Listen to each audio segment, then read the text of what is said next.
Cell Health, reboot your body, omega-3 oil extracted from algae, strong heart, sharp mind, healthier you. Welcome to iDream. నా పేరు Lumbini.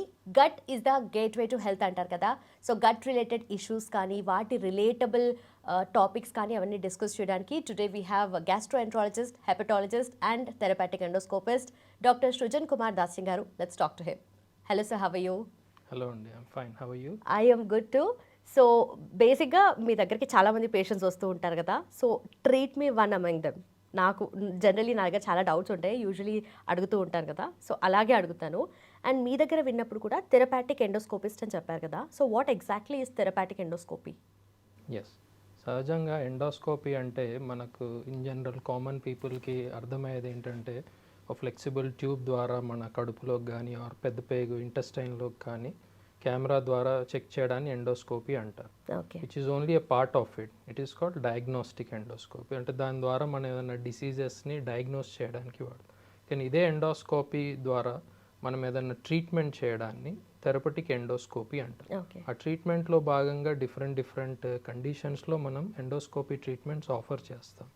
For example ఏదన్నా acute emergency, మనకు gastrointestinal bleed అవుతుంటే, for example blood vomitings కానీ are rectal bleed కానీ, it is one of the emergencies in gastroenterology.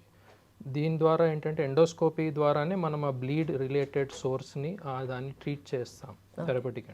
And more so common even simple procedure like foreign body removal కూడా therapeutic endoscopy కిందికి వస్తుంది. Any kind of virus, bacteria అలాగా అంటే foreign body అంటే ఏదన్నా పిల్లలు కామన్గా పిడియాట్రిక్ ఏజ్ గ్రూప్లో ఏదన్నా ఫారెన్ ఆబ్జెక్ట్ని మింగేసి స్టక్ అయితే దాన్ని కూడా ఎండోస్కోపీ ద్వారా తీయడం జరుగుతుంది. అట్ ద సేమ్ టైం బ్లీడే కాకుండా అదర్ మేజర్ కండిషన్స్ లైక్ క్యాన్సర్స్లో కూడా ఏమన్నా బైల్ డక్ట్లో కానీ ఆర్ ఏదన్నా ట్యూమర్స్ రిలేటెడ్ బ్లాక్ ఉన్న దాంట్లో స్టెంట్ వేయడం, ఇవన్నీ major procedures in therapeutic endoscopy. Okay. So stents అన్నారు కదా, యూజువలీ స్టెన్స్ అంటేనే మనకు కార్డియాలజీ, హార్ట్ రిలేటెడ్ ఇష్యూస్లో స్టెన్స్ వేస్తారని అంటారు కదా. బట్ దీంట్లో మనకు గ్యాస్ట్రోఎంట్రాలజీలో స్టెన్స్ ఎలా యూజ్ అవుతాయి అసలు? ఎస్, ఫర్ ఎగ్జాంపుల్ స్టెంట్ అంటే ఎనీ ట్యూబులార్ స్ట్రక్చర్ దాన్ని ప్లేస్ చేయడానికి స్టెంటింగ్ అంటారు. సో యూజువల్గా మనకు స్టెంట్స్ కార్డియాలజీలో ఎలా అయితే బ్లడ్ వెజల్స్లో బ్లాక్ అయిన బ్లడ్ వెజల్స్లో స్టెంట్ వేయడం జరుగుతుందో, ఈవెన్ గ్యాస్ట్రోఎంట్రాలజీలో కూడా కామన్గా మనకి బైల్ డక్ట్ ఏదైతే లివర్ కింద ఉండే ట్యూబులార్ స్ట్రక్చర్ ఉంటుంది, బైల్ డక్ట్, దాని బ్లాకేడ్లో మనం ఎండోస్కోపీ ద్వారా దాంట్లో స్టెంట్ వేయడం జరుగుతుంది. సో దట్ ఆ బ్లాక్ అయిన డక్ట్ని మనం రీఓపెన్ చేయడం జరుగుతుంది. అట్ ద సేమ్ టైం అది కామన్గా ఈవెన్ గాల్ స్టోన్ స్లిప్ అయి ఆ బైల్ డక్ట్లో ఇరుక్కుంటే పేషెంట్కి జాండిస్, కొలాంజైటిస్ అనే కండిషన్ వస్తుంది. సో అలాంటప్పుడు it becomes an emergency for us to stent that duct.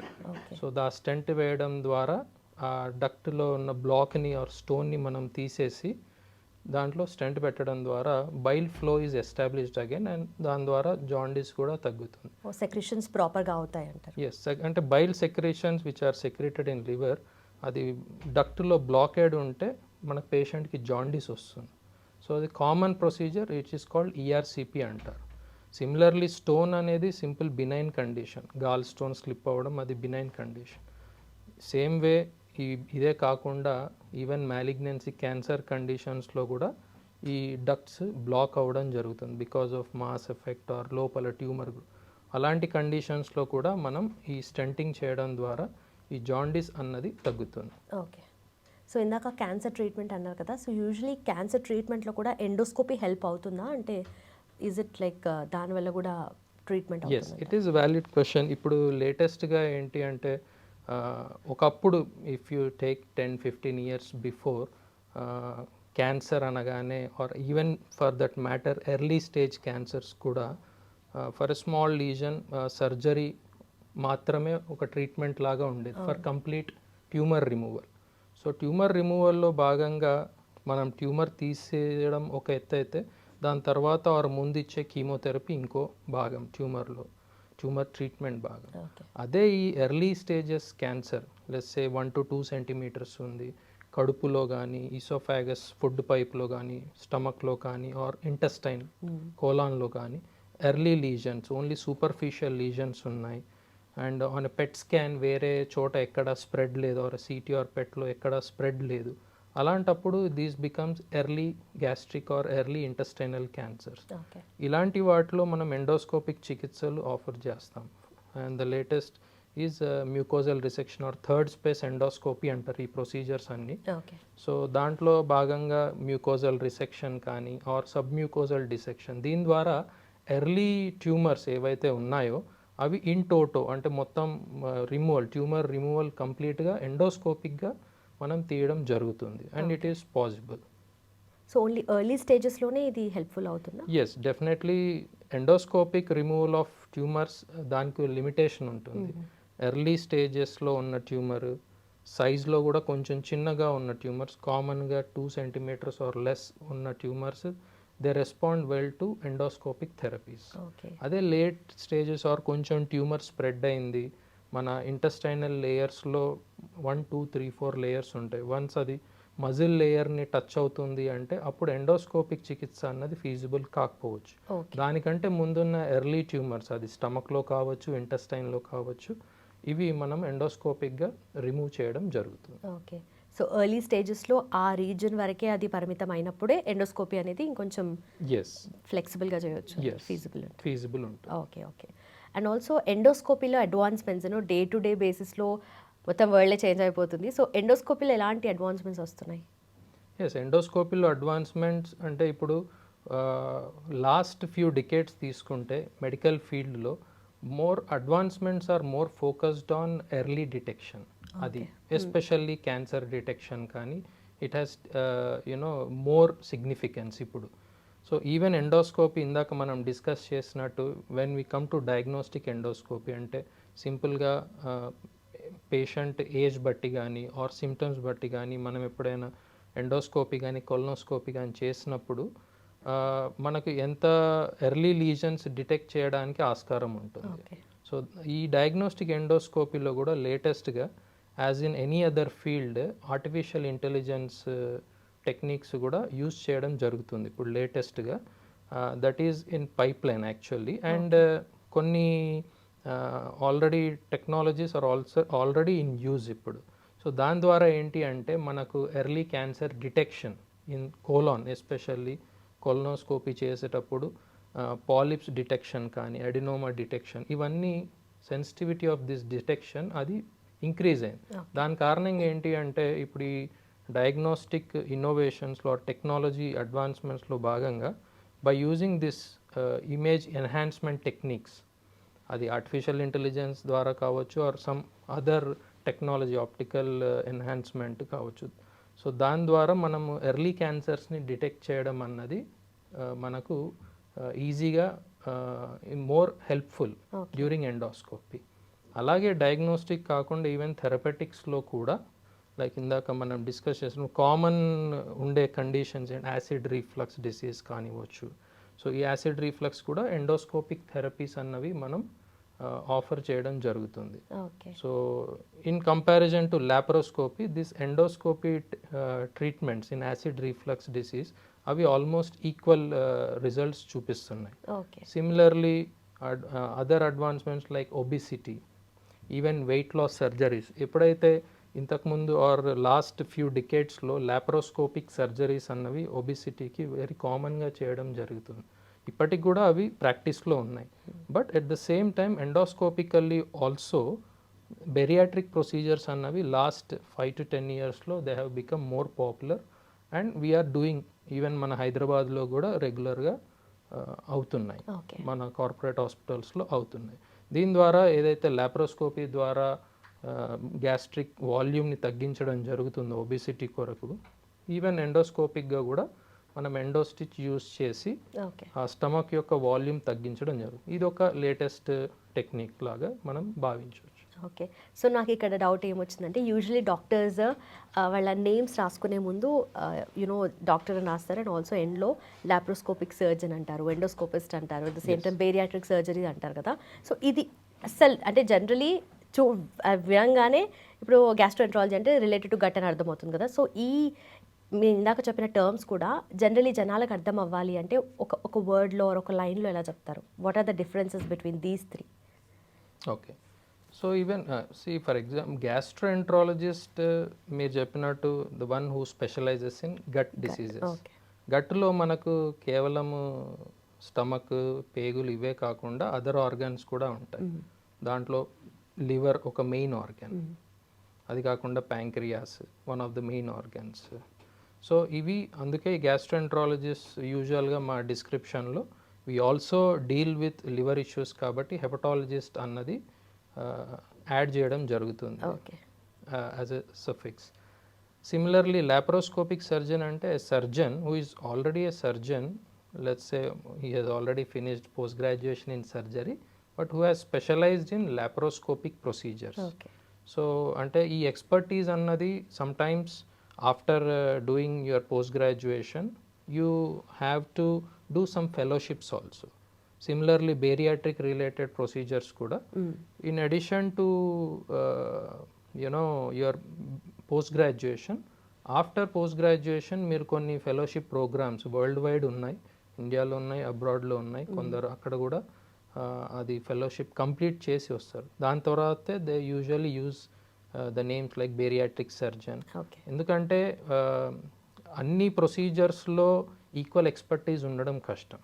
So అందుకే కొన్ని ఫీల్డ్స్లో for example gastroenterology is vast కాబట్టి కొందరు they mainly venture into therapeutic endoscopy, కొందరు మెయిన్లీ ఇంటూ హెపటాలజీ సైడ్ ఎక్కువ వెళ్తారు.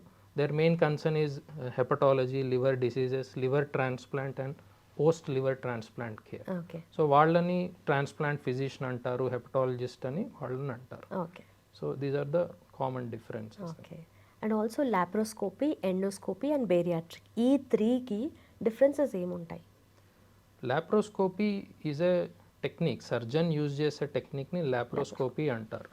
దాని ద్వారా ఏంటి అంటే పెద్ద ఘాటు ఉండదు లాప్రోస్కోపీ, స్మాల్ కీ హోల్స్ లాగా చేసి దాని ద్వారా వెరీ ఫైన్ ఎక్విప్మెంట్స్ యూజ్ చేస్తారు, లాప్రోస్కోపీ ఎక్విప్మెంట్స్. దాంతో ఆపరేట్ చేయడాన్ని లాప్రోస్కోపిక్ సర్జరీ అంటారు.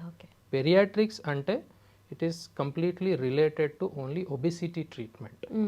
So bariatric procedure, endoscopic or surgery comes under obesity treatment.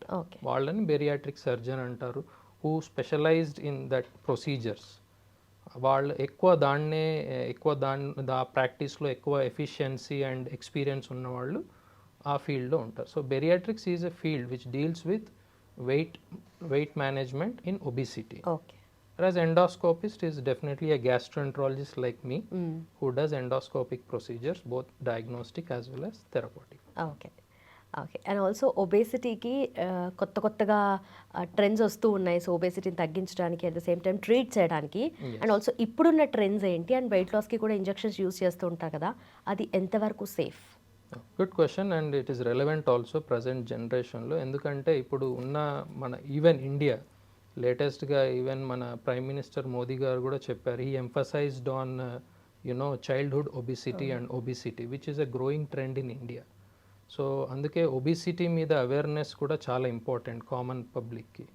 And ఇండియాలో ఇప్పుడు ప్రజెంట్ ఉన్న ట్రెండ్ తీసుకుంటే చైల్డ్హుడ్ ఒబిసిటీ అన్నది కూడా రైజ్ అవుతుంది. యూ కెన్ సీ అంటే probably 30 years ago when I was a kid or school going kid అట్లా ఉన్నప్పుడు చైల్డ్హుడ్ ఒబిసిటీ అంత ఉండేది కాదు. But last 15-20 years because of westernisation of our life style, that is the main reason. And resorting to fast foods కానీ, reduced physical activity and consumption of more processed food, fast food, processed food, ఇవన్నీ different factors. However genetics అన్నది కూడా ఉండొచ్చు ఒబిసిటీలో, but that is not the only reason. It is mainly life style which is the main reason, especially మన కంట్రీలో. So trends, లేటెస్ట్గా ఉన్న ట్రెండ్స్లో భాగంగా బెరియాట్రిక్స్ అన్న field last few decades like 20-30 years నుంచి పాపులర్ అవుతూ వస్తుంది. బట్ లాస్ట్ 15-20 yearsలో ఈవెన్ బెరియాట్రిక్ ప్రొసీజర్స్ కూడా చాలా పెరగడం జరిగింది బికాస్ డిమాండ్ అండ్ సప్లై అంతే. And second thing is medicines in obesity. Last couple of ఇయర్స్లో అండ్ అంతకుముందు వెస్టర్న్ కంట్రీస్లో బాగా పాపులర్ అయ్యి కొన్ని ఇంజెక్షన్స్ లైక్ సిమాగ్లూటైడ్ ఇంజెక్షన్స్ అవి బాగా పాపులర్ అయ్యి వెయిట్ లాస్కి బాగా ఈవెన్ రిజల్ట్స్ కూడా డీసెంట్ రిజల్ట్సే వచ్చాయి. సో ఆ సెట్ ఆఫ్ డ్రగ్స్ ఇప్పుడు లేటెస్ట్గా కొన్ని వచ్చాయి. సో దాంట్లో భాగంగానే లిరాగ్లూటైడ్, సిమాగ్లూటైడ్ అండ్ టెర్జిపెటైడ్ అని ఇంజెక్షన్స్. ఇవి ఏంటంటే ఈ ఇంజెక్షన్స్ ద్వారా మనం వెయిట్ లాస్ అచీవ్ చేయడం జరుగుతుంది. And results as of now మనం ఎర్లీ రిజల్ట్స్లోనే ఉన్నాం. ఇంకా ఎస్పెషల్లీ మన కంట్రీలో ఇండియాలో తీసుకుంటే it's not even more than 5 years, okay. But results are promising. అంటే ఎవరికైతే especially pre diabetes or diabetic ఉన్న వాళ్ళలో కూడా ఈ medicines helpful for sugar control and pre diabetes to diabetes convert అయ్యే రిస్క్ కూడా కొంచెం తగ్గుతుంది. Because everything is lifestyle and metabolism related. So once మన వెయిట్ లాస్ అన్నది అచీవ్ చేయడం జరిగితే ఆటోమేటిక్ వాడికి డయాబెటీస్ రిస్క్ కూడా డెఫినెట్లీ తగ్గుతుంది. అండ్ ఈవెన్ ఫ్యాటీ లివర్, మా ఫీల్డ్లో ఉండేది main issue fatty liver. So దాని ప్రోగ్రెషన్ కూడా మనం రివర్స్ చేయడం జరుగుతుంది. అండ్ ఈ ఇంజెక్షన్స్ అన్నవి relatively safe. Okay. There are no major side effects per se.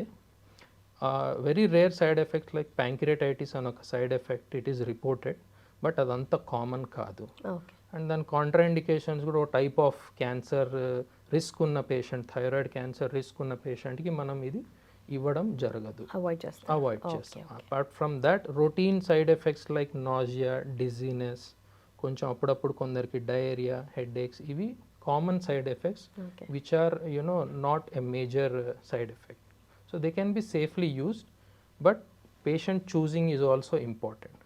So treatment initiation annadi better endocrinologist or gastroenterologist వీళ్ళ చేతుల్లో ఉంటే better, so that patient selection is more proper and follow-ups are more proper. Okay. But a point of టైంలో decide చేస్తారు that they have to they can go for injections or they can go for surgery అని చెప్పేసి? Obesity levels ఏమైనా ఉంటాయా? Yes, definitely obesity levels ఉంటాయి. It is based purely on body mass index. Okay. So మనం ఏదైతే ఎప్పుడు bariatric procedure అన్నది ఈ ఇనిషియల్గా మనము ఎవరికి సజెస్ట్ చేయము. బెరియాట్రిక్ ప్రొసీజర్ అన్నది ఏంటి అంటే ఈ ప్రొసీజర్ చేస్తే పేషెంట్ యొక్క లైఫ్ థ్రెటనింగ్ ఇల్నెస్ కానీ ఆర్ ఫర్ ఎగ్జాంపుల్ కొందరికి ఈ ఒబిసిటీ కారణంగా అదర్ డిసీజెస్ రిస్క్ ఎక్కువ ఉంటుంది. Okay. For example cardiovascular risk కానివ్వండి, ఆర్ షుగర్స్ అసలు అబ్సల్యూట్లీ పువర్ కంట్రోల్లో ఉండడం కానివ్వండి, ఇవన్నీ రిస్క్ ఎక్కువ. సో లాంగ్ టర్మ్ రిస్క్ ఈ ఒబిసిటీ కారణంగా ఎక్కువ ఉన్న కండిషన్ని మనం మార్బిడ్ ఒబిసిటీ అంటాం. ఓకే. సో ఈ మార్బిడ్ ఒబిసిటీ సాధారణంగా BMI 35 ఆర్ మోర్ ఉంటుంది వాళ్ళల్లోనే మనం సాధారణంగా ఈ బెరియాట్రిక్ ప్రొసీజర్ అన్నది మనం సజెస్ట్ చేస్తాం. Okay. whereas coming to medicines, so again weight loss. So for example weight loss lo it is not just medicine. Patient, first of all patient should be motivated. Initial ga అందరి BMI 35 ఉండకపోవచ్చు, but BMI 30 are above ఉన్న వాళ్ళలో కూడా మనం ఇది చూస్ చేసుకుంటాం for weight loss. ఎందుకు అంటే లాంగ్ టర్మ్ రిస్క్ ఈ పేషెంట్కి ఈ వెయిట్ ఇప్పుడు తగ్గకపోతే long term risk of other conditions, for example progression of diabetes కానివ్వచ్చు ఆర్ ఫ్యాటీ లివర్ వర్సనింగ్ అవ్వచ్చు. సమ్టైమ్స్ ఏంటి అంటే ఫ్యాటీ లివర్ అన్నది it is very silent threat. అది అందరికీ ఫ్యాటీ లివర్ స్లోగా గ్రో అవుతూ ఉంటుంది. ఒక లివర్ ఫంక్షన్ టెస్ట్ అబ్నార్మల్ అవ్వడానికి చాలా సమయం పట్టవచ్చు. అప్పటికి కొన్నిసార్లు కొందరిలో ఇర్రివర్సిబుల్ డ్యామేజ్ కూడా లోపల జరగవచ్చు. There is a possibility. So అలాంటప్పుడు ఏంటి అంటే మనం మెయిన్గా ఈ వెయిట్ అండ్ BMIని మేనేజ్ చేయడం, ఆర్ పర్సన్ రిస్క్ ఏంటి, వాడి లివర్ స్టేటస్ ఏంటి, ఆర్ అదర్ కండిషన్స్ ఏమైనా ఉన్నాయా. ఫర్ ఎగ్జాంపుల్ పర్సన్కి ఏమైనా వైరల్ హెపటైటిస్ ఉందా which is already a threat for his liver health, or person రెగ్యులర్గా ఆల్కహాల్ కన్జ్యూమ్ చేసేవాడా. ఇలాంటి అన్ని ఫ్యాక్టర్స్ మనం దృష్టిలో తీసుకొని ఇఫ్ యూ ఫీల్ దట్ ఈ వెయిట్ లాస్ కారణంగా పేషెంట్కి long term improvement in his liver health and other conditions బాగా ఉంటాయి అనుకుంటే మనం డెఫినెట్లీ ఇంజెక్షన్స్ అన్నవి సజెస్ట్ చేస్తాం. ఓకే. సో మీరు మెన్షన్ చేసినట్టుగా LFT లివర్ ఫంక్షన్ టెస్ట్ చేసుకోకపోతే అంటే ఫ్యాటీ లివర్ ఉందన్న సైన్స్ ఏమీ అంతగా తెలియదు కదా, మీరు అన్నట్టుగా అంత సైలెంట్ కిల్లర్ లాగా. Yes, definitely it is very silent disease. And సాధారణంగా మనకు ఏంటి అంటే సపోజ్ పేషెంట్కి అసలు డయాబెటీసే లేదు, sometimes we see this also that పేషెంట్కి ఎటువంటి డిసీజ్ కానీ ఎటువంటి other comorbidities long term diseases ఏమీ లేకుండా ఉంటారు. ఓకే. ప్రజెంట్ అవ్వడమే లివర్ డిసీజ్ యొక్క complication. Like sometimes it is jaundice or sometimes it is GI bleed. Because liver డిసీజ్లో there is a condition varix అని డెవలప్ అవుతాయి ప్రెషర్స్ కారణంగా. సడన్గా వాళ్ళకి బ్లడ్ వామిటింగ్స్ అట్లాంటివి కూడా జరుగుతాయి. ఓకే. సో ఇలాంటివి ప్రజెంటేషన్ చూస్తాం. సైలెంట్గా లివర్ డిసీజ్తో డైరెక్ట్ ప్రజెంట్ అయ్యే వాళ్ళని చూస్తాం. అందుకని ఇప్పుడున్న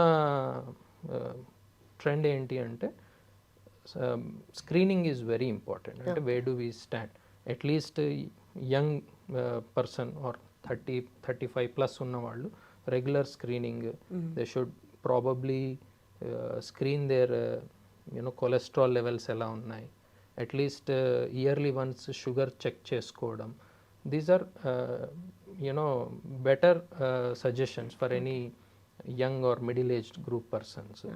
సో దాని ద్వారా అండ్ లేటెస్ట్గా మనకు ఫైబ్రో స్కాన్ అని కూడా ఒకటి ఉంది లివర్లో, which will pick up the initial stages or even మనకు సైలెంట్ లివర్ డిసీజ్ని కూడా అది లివర్ ఎంత స్కారింగ్ జరిగింది, ఎంత ఫైబ్రోసిస్ ఉంది అన్నది మనకు మెజర్ చేస్తుంది.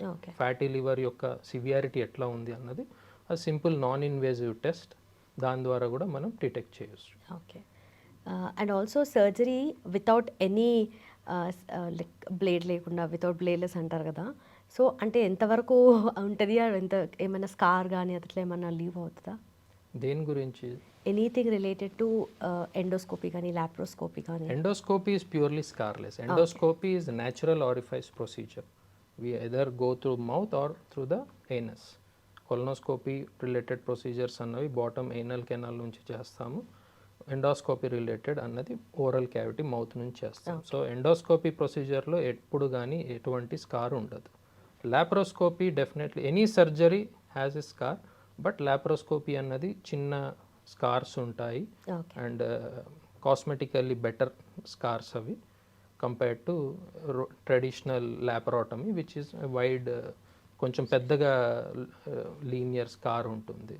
బట్ అగైన్ ఇది అన్ని సర్జరీస్ లాప్రోస్కోపికల్ చేయాలి అని కాదు, it is again case by case.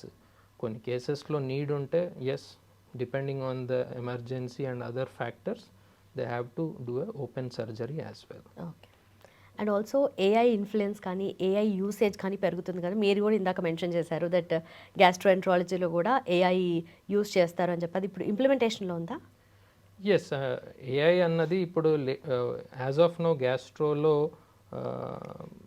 ఇంప్లిమెంటేషన్లో ఉన్నది ఏంటి అంటే ఎర్లీ క్యాన్సర్ డిటెక్షన్, ఎండోస్కోపికలీ విజువల్లీ దాని ఇమేజింగ్ ఎన్హాన్స్మెంట్ లెవెల్లో దానికి ప్రస్తుతానికి ఏఐ టెక్నిక్ అది ఇంప్లిమెంటేషన్లో ఉంది. ఇప్పుడు అది మోర్ కమర్షియల్ యూజేజ్గా రావడానికి it will take some time and other maybe techniques కానీ వాటిలో రావడానికి ఇంకొంచెం సమయం పట్టవచ్చు. But as of now for image enhancement దానికి ఇప్పుడు ప్రస్తుతానికి which is in the near future you can expect that. Okay. And also ఎంతవరకు reliable AI? At the end of the day, AI is just supplementary, in my opinion. Of course, at the end of the day, human brain is very Far important. superior antara? Yes. So, AI should be used as a supplementary tool. Okay. At the end of the day, we all work for a better prognosis, patient benefit koraku. If that is benefiting the patient, yes, why not use AI? No problem. But at the end of the day, nobody can replace a doctor. Perfect. And also usually ఇప్పుడు gastroenterology ఫీల్డ్లో emergencies ఏమున్నాయి and how do you attend them? Yes, కామన్గా మేము చూసే emergencies as a medical gastroenterologist or interventional gastroenterologist, simple emergency like a foreign body injection అది ఉంటుంది. అంటే commonly paediatric age గ్రూప్లో ఏదన్నా అన్వాంటెడ్ ఆబ్జెక్ట్ మింగడం కానీ or getting stuck in the food pipe అవి తీయడం జరుగుతుంది. And most common emergency, other common emergencies like bleeding. So ఈ బ్లీడింగ్ అన్నది పెప్టిక్ అల్సర్ బ్లీడింగ్ రావచ్చు, కడుపు భాగం ఆర్ ఇంటెస్టైన్ భాగంలో నుంచి సివియర్ ప్రొఫ్యూజ్ బ్లీడింగ్ అయ్యి పేషెంట్కి చాలా బ్లడ్ తక్కువ అవ్వడం జరుగుతుంది. అలాంటప్పుడు ఎమర్జెన్సీగా స్టెబిలైజ్ చేసి ఎండోస్కోపిక్గా ఆ బ్లీడ్ని ఆపడం జరుగుతుంది. డిఫరెంట్ టెక్నిక్స్ ఉంటాయి. సో కాజ్ ఆఫ్ బ్లీడింగ్ ఏంటో తెలియదు. ఇందాక మనం డిస్కస్ చేసినట్టు ఈవెన్ లివర్ డిసీజ్ పేషెంట్ కూడా they present with bleed also. Okay. So అలాంటప్పుడు వారిసియల్ లైగేషన్ అని ఎండోస్కోపిక్ టెక్నిక్ ఉంటుంది. సో ఇది ఒక బ్లీడ్ అని. Other conditions like even severe jaundice కొలాంజైటిస్లో ఉంటారు. అలాంటప్పుడు ఇందాక మనం చెప్పినట్టు ఎమర్జెన్సీ ఈఆర్సిపి చేసి స్టంటింగ్ చేయడం జరుగుతుంది టు రిలీవ్ ఆర్, ఎందుకంటే ఆ జాండిస్ ఆ బ్లాక్ రిలీవ్ చేయకపోతే పేషెంట్ సెప్సిస్ అన్నది వర్సన్ అయ్యి ఫర్దర్ జనరల్ కండిషన్ బాగా డిటీరియేట్ అవ్వచ్చు. ఓకే. సో ఇవి common emergencies. Apart from that routine acute abdomen emergency, severe pain abdomen, sometimes needing emergency surgeries also, which is field of surgical gastroenterology. Okay. So acid reflux అనేది most common అయిపోయింది ఇప్పుడు. So మనం తీసుకునే food అలానే ఉంది. And acid రిఫ్లక్స్కి మీరు surgery అన్నారు కదా, అంటే ఎంత ఫ్రీక్వెన్సీ ఆర్ ఎంత స్టేజ్ దాటితేనో సర్జరీ చేస్తారు కదా, సో ఎట్లా డిసైడ్ చేస్తారు? Yes, it is a very relevant question in the present scenario. Acid reflux అన్నది one of the most common presentations to our gastroenterology OPD.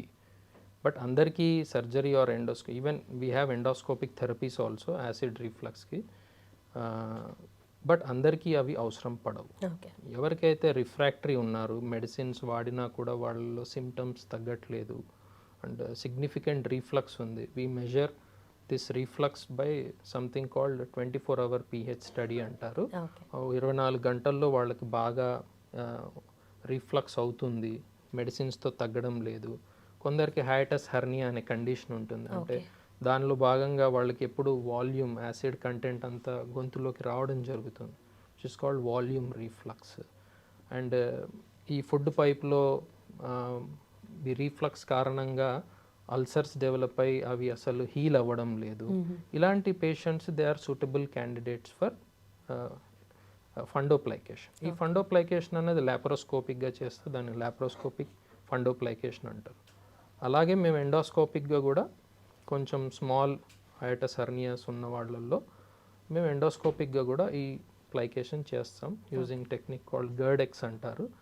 అదొక సపరేట్ డివైస్. దాని ద్వారా ఏదైతే మన అన్నవాహిక ఫుడ్ పైప్ స్టమక్ జంక్షన్ ఏదైతే బాగా వెడల్పుగా ఉంటుందో దాన్ని ప్లైకేట్ చేసి టైట్ చేస్తాం. తద్వారా అది పైకి రాకుండా ఉంటుంది reflux, and even ulcers heal అవ్వడం ఆర్ పేషెంట్కి ఆబ్వియస్ వాల్యూమ్ సెన్సేషన్ పైకి రాకుండా ఉండడం జరుగుతుంది. గొంతులోనే ఉన్నట్టు ఉంటుంది తిన్నది కూడా, and also that kind of feeling. So initial స్టేజెస్లో ఆ హార్ట్ బర్న్ అది ఉంటుంది, బట్ లేటర్ ఎవరికైతే ఈ మెడిసిన్స్ ద్వారా కూడా రెస్పాండ్ అవ్వట్లేదు, మినిమం టైమ్ ఈజ్ అట్లీస్ట్ మేము ఒక 12 weeks వెయిట్ చేస్తాం మెడిసిన్ రెస్పాన్స్ కానీ. Okay. After initial endoscopy treatment పెడతాము.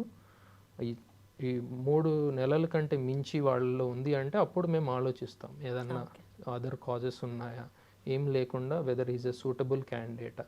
ఎందుకంటే లాంగ్ టర్మ్ యాసిడ్ రీఫ్లక్స్ కూడా మంచిది కాదు. There is a pre cancerous condition called barrettes oesophagus. ఎప్పుడైతే మనం లాంగ్ టర్మ్ యాసిడ్ ఎక్స్పోజర్ అవుతుందో ఈ అన్నవాహిక చివరి భాగం ఈసోఫాగస్ చివరి భాగంలో క్యాన్సర్ ఏర్పడే అవకాశం కూడా ఉంటుంది. ఓకే. సో ఇదంతా ఏంటి అంటే రెగ్యులర్ ఫాలోఅప్స్ ఉంటే మనం ఎర్లీగా పిక్ చేయొచ్చు. డిటెక్ట్ చేయొచ్చు. Otherwise long term acid reflux అన్నది it is one of the causes for oesophageal cancer. Okay. So అందుకని వాళ్ళలో రిస్క్ ఎక్కువ ఉందని మనకు అనిపిస్తే డెఫినెట్లీ మనం ఆ యాసిడ్ రిఫ్లక్స్ని ఆపాలి. ఓకే. బట్ ఏదైనా యాసిడ్ రిఫ్లక్స్ అనేది అంటే చిన్నగా స్టార్ట్ అయ్యి ఓకే దాన్ని ఇగ్నోర్ చేస్తూ ఉంటారు కదా చాలామంది, సో అది నెక్స్ట్ లెవెల్కి వెళ్తుంది or this may be a problem అని ఏ పాయింట్ ఆఫ్ టైంలో అనిపించాలి ఒక పేషెంట్కి? ఫస్ట్ ఆఫ్ ఆల్ రొటీన్గా over the counter medicines long టర్మ్గా తీసుకోవడం మానేయాలి. సమ్టైమ్స్ కొందరు ఈవెన్ మేము కామన్ ప్రాక్టీస్లో చూస్తూ ఉంటాము 6 months 1 year కూడా వాళ్ళు మెడిసిన్స్ వాడి వస్తూ ఉంటారు. ఓకే. సో అది sometimes even without doctor prescription కూడా చూడడం జరుగుతుంది.